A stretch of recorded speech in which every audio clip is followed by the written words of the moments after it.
நபிகள் சொர்க்கத்தை எங்கே தேடிக்கொண்டிருக்கிறீர்கள்? அது உங்கள் தாயின் காலடியில் இருக்கிறது என்கிறார்கள்.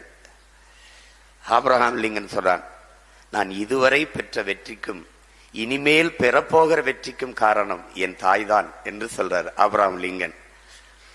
உலகத்தின் ஒட்டுமொத்த செல்வத்தையும் ஒரு தட்டில் வச்சு ஒரு தாயின் பேரன்பை ஒரு தட்டில் வச்சா அந்த தாயின் பேரன்பு இருக்கிற தட்டு தாண்டா தாழ்ந்து இருக்குங்கிறான்.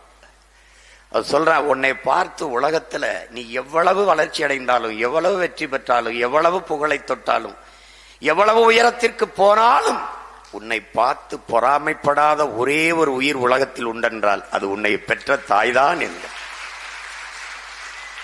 அந்த தாயை போற்றாது வேற என்ன பிறப்பில் பெருமை இருக்கு, பயன் இருக்கு? சொல்லுங்க பாப்போம். நாங்கள் 117 இடம் சம வாய்ப்பு கொடுக்கிறது என்பது பெருமைப்பட்டுக் கொள்ளல, எங்கள் பிறப்பை பெருமைப்படுத்த, அதுக்கு அது கடமையை செய்யதான். அதனால செங்கொடியை குறியீடா வச்சிருக்க பறையோட நிக்கிற அந்த படத்தை குறியீடா வச்சது அது சாதி பறையல்ல, ஆதி பறை.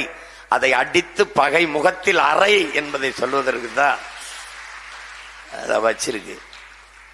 ஒரு வீர மரத்தி அண்ணன்மார்கள் 3 பேர் உயிரை காக்க தன்னுயிரை கொடுத்தவள், தனலுக்கு தன்னுடலை தின்ன கொடுத்தவள். எல்லோரும் மறந்து போயிருக்கலாம், ஆனால் மான தமிழ் மக்கள், தமிழ் பிள்ளைகள் நாம் மறக்க முடியாது. அதனால்தான் மகளிர் பாசறையின் எழுச்சி குறியீடாக தங்கை செங்கொடியை ஏந்தி பயணிக்கிறோம்.